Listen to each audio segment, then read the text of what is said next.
Hey gang, what's going on? We have some big news. It actually is Yamamoto news. I'm going to get into what happened last night, as well as tell you why Yankee fans should not panic. So before I get into that, if you could hit that like, subscribe, and bell icon buttons, that'd be greatly appreciated. It's very helpful for the channel, giving great feedback on what you think of the content, as well as I don't want you to miss out on a single thing that I put out. Also, we are on the road to 400 subscribers, so I greatly appreciate everyone's support for the channel. So let's get into it. So last night, late last night, Jack Curry broke that Yoshinobu Yamamoto was signing with the Dodgers. So he's signed a 12-year, $325 million contract with the Dodgers. There are two opt-outs. We'll post the link in the description below so you can see that. But Yamamoto ended up choosing the Dodgers over the Yankees. So the deal is for $325 million for 12 years. So he will join Ohtani out in LA. It's a big signing. It definitely is something that shook the baseball world last night. I honestly thought he was going to the Yankees, with all the talks and everything that I had heard from a lot of people, from everything that the writers were saying and whatnot. So congratulations to the Dodgers on getting Yamamoto. Now, Yankee fans should not be worried. They shouldn't be. This is not the end of the world. This is actually a massive overpay for a guy who was not proven. The Yankees had offered 10 years for $300 million, which was a more than fair offer. So they should not be ashamed of themselves. They did everything they could. This is not Hal or Cashman's fault. Hal and Cashman did everything they could to court this guy to come pitch for us. It ultimately did not happen. They did offer him a more than fair offer for a guy who was unproven in the majors for 10 years, $300 million. So with that being said, that it's not the end of the world. So the Dodgers got Yamamoto and they spent over $1 billion. Guess what? That's going to bite them in the butt. I can promise you. They've already signed Glasnow. Yes, they deferred Ohtani's money, but at the end of that 10 years of $2 million per year, they're going to have to pay that $68 million while Yamamoto is still on the books. So that plus that Yamamoto contract is going to be very expensive for them. They still have other needs that they have to fill. That Glasnow extension and the Yamamoto deal is not helping them in any. It's going to help them player wise and pitching wise, but it's not going to help them money wise. And I put this out in a video yesterday, and I'm going to put this out again. The Yankees dodged a bullet, so that we should all be thankful for three reasons. Reason one, he's not proven. That's probably the most important reason. He's not proven in the major leagues.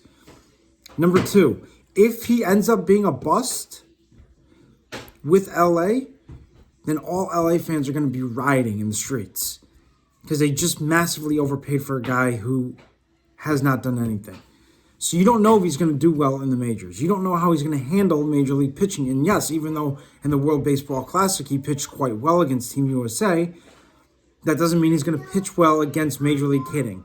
So that's number two. And number three, the amount of money that they paid for him and the amount of years that they paid for him is an overpay. So you have to think of it like that. So the Yankees dodged a bullet. So this is not the end of the world. So now what do the Yankees do? Now they got to pivot. They got to pivot quickly. They've got multiple options that they can go after. Option one, Dylan Cease of the White Sox. Option two is Shane Bieber of the Cleveland Guardians. Option three, they can go over to Miami and see if they can make a deal for young pitching from them. Option four, they can go to San Francisco and see if maybe Kyle Harrison's available. They're a young 22-year-old left-handed pitcher. Option five, they can go to Milwaukee, see if Corbin Burns is available, see if they'll trade Corbin Burns. So they do have options. Or they could look to the free agent market because if you remember, they haven't spent a single dime this offseason. So they can go out and try to sign a Montgomery or a Blake Snell, who, in fact, I don't think will come to New York. I think he will go to Seattle. So you've got multiple options and viable options. I would not trade any more arms for another arm. I would try to deal bats for an arm. They also need relief pitching help. They've been making smaller moves to help with depth, which is great. But this is not the end of the world. We should not panic over this.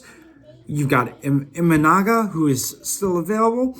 He's a left-handed pitcher. He's a good, durable Japanese pitcher.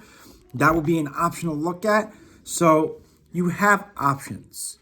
So this is not the end of the world. So Yamamoto going to the Dodgers really actually benefited the Yankees. It was, quite frankly, that was a blessing in disguise because of the fact that we dodged a bullet. And to me, we'll be just fine. And if you remember, we've already had a fantastic offseason as it is with getting Verdugo and Soto to upgrade the lineup, upgrade the outfield, upgrade the bats, and upgrade the lefty side of hitting. So it's all positives. And I would not get mad at Cashman. I would not get mad at Hal. They did everything right. They had 2 meetings with him. They gave him his own number 18 jersey. They told him about the rivalries. They offered him a very fair contract of 10 years, $300 million, which is $30 million average annual value, which is more than what the Dodgers are giving him as an AAV. So that's something to think about as well. If they were willing to go there, that means that they were serious about him. So that's something to think about. And the fact that they didn't budge off of that, that's also great news because that shows that they were firm, that it's, here's our best and final. If you want it and you want to play for us, great. If not, see you later. Good luck on your endeavors. Go play somewhere else. So the Yankees, in my opinion, did everything right. Cashman is not to blame for this. Hal is not to blame for this because there will be people who will be like, well, why didn't Hal and Cashman do more? Hal and Cashman did everything that they possibly could to get Yamamoto here. It didn't work out. It happens. This is baseball. It's a business. So Hal and Cashman deserve credit for doing everything they could in courting this kid. But you know what? At the end of the day, Yamamoto signs with the Dodgers for 12 years, $325 million. And all this money that they have tied up in these 3 guys, in Glasnow, Yamamoto, and Ohtani, is going to come back to bite them. I can promise you that. Because later on in the future, when they do have needs that they have to fill, it's going to be a lot harder for them to fill them. Plus, the luxury tax for them is going to be through the roof. Because they are already probably past that Steve Cohen threshold. So that's something else to think about. The Yankees are not. The Yankees haven't spent money yet, so now they can pivot and go get some more pieces. And I believe they will. I'm very confident that they will, and that they will go out and get pieces. They've been linked to Cease. They've been linked to Burns. So we're going to be okay. I just wanted to put that out there. I'll put the link in the description below. Let me know what you guys think of this. Until next time, have a great rest of your day. Have a safe and happy New Year, and enjoy your holidays. And I will talk to you next time.